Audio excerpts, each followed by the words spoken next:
Students, in this video हम cell chapter को revise करेंगे इन जस्ट 5 मिनट्स बिना फालतू के थियोरी के, सिर्फ एग्जाम ओरिएंटेड कॉन्सेप्ट्स। सो इस पूरे चैप्टर को मैंने अपने चैनल के प्रीवियस वीडियोस में डिटेल में एक्सप्लेन किया है, तो यहाँ पर हम सिर्फ रिवीजन करने वाले हैं। ओके, सो बिना फालतू टाइम वेस्ट किए चलिए स्टार्ट करते हैं। तो सेल बॉडी का स्मॉलेस्ट यूनिट है जो स्ट्रक्चर भी बनाता है और फंक्शन भी परफॉर्म करता है।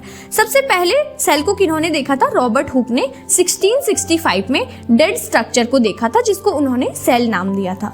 ओके, सेल दो तरह के होते हैं, prokaryotic and eukaryotic. Prokaryotic cells में मेम्ब्रेन बाउंड न्यूक्लियस नहीं होता, जबकि यूकैरियोटिक सेल्स में मेम्ब्रेन बाउंड प्रॉपर न्यूक्लियस होता है। ओके, अब बात करें अगर सेल मेम्ब्रेन की, जो कि आउटर स्ट्रक्चर है सेल की, सेलेक्टिवली परमिएबल होती है, मतलब ये चीजों को जरूरत के अकॉर्डिंग सेल के अंदर या सेल से बाहर जाना अलाउ करती है। अब डिफ्यूजन एंड ऑस्मोसिस के बारे में जानते हैं। डिफ्यूजन में पार्टिकल्स हाई कंसंट्रेशन से लो कंसंट्रेशन की ओर मूव करते हैं बिना एनर्जी के। ओके, ऑस्मोसिस में वाटर मॉलिक्यूल मूव करते हैं through semi permeable membrane from higher concentration to lower concentration. मतलब डिफ्यूजन में कोई भी पार्टिकल्स मूव कर सकते हैं एंड ऑस्मोसिस में ओनली वाटर पार्टिकल्स मूव कर सकते हैं, वो भी सेमी परमिएबल मेम्ब्रेन से। ठीक है, अब फर्दर इसमें दो तरह की सॉल्यूशन के बारे में डिस्कस किया हुआ है, हाइपोटोनिक एंड हाइपरटोनिक। तो हाइपोटोनिक क्या होता है ना, जिसमें वाटर हाई अमाउंट में होता है एंड सॉल्यूट लो अमाउंट में होता है, मतलब पानी ज्यादा और सॉल्यूट कम।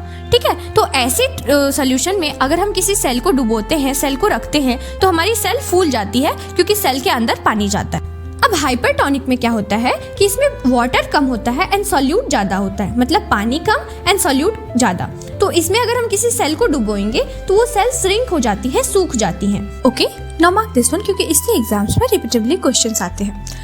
एनीवेज, अब हम सेल वॉल की बात करते हैं। सेल वॉल सिर्फ प्लांट सेल्स में होते हैं, ये एनिमल सेल्स में नहीं होते। प्लांट सेल में ये प्रोटेक्शन और शेप देने का काम करती हैं। न्यूक्लियस की बात करते हैं। न्यूक्लियस सेल का ब्रेन होता है, यहाँ डीएनए भी स्टोर होता है और ये सेल की एक्टिविटीज को कंट्रोल करता है। बात करें साइटोप्लाज्म की, तो साइटोप्लाज्म में सारे रिएक्शंस होते हैं एंड सारे सेल ऑर्गेनल्स भी इसी में फ्लोट करते हैं।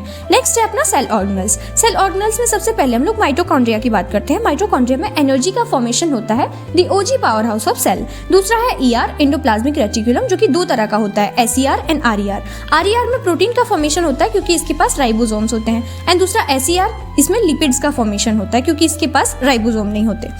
गोल्गी अपैरेटस की बात करें तो ये पैकेजिंग का काम करता है एंड राइबोसोम में प्रोटीन बनता है। अब है वैक्यूल्स। तो वैक्यूल्स की बात करें तो ये plant cell and animal cells दोनों में ही प्रेजेंट होते हैं, बट प्लांट सेल्स के वैक्यूल्स कंपैरेटिवली एनिमल सेल के थोड़े से बड़े होते हैं। अपना नेक्स्ट टॉपिक है प्लास्टिड। बात करें अगर प्लास्टिड की, तो यहाँ पे 3 तरह के प्लास्टिड का जिक्र किया हुआ है एनसीईआरटी में, chloroplast, chromoplast and leucoplast. But further detail हमें ओनली क्लोरोप्लास्ट के बारे में दिया हुआ है, तो हम उसी के बारे में जानते हैं। तो क्लोरोप्लास्ट जो कि सनलाइट को यूज करके फूड प्रिपेयर करता है इन ग्रीन प्लांट्स, इसी की वजह से प्लांट्स का कलर ग्रीन होता है। By the way, quick comparison कर लेते हैं between plant cell and animal cell.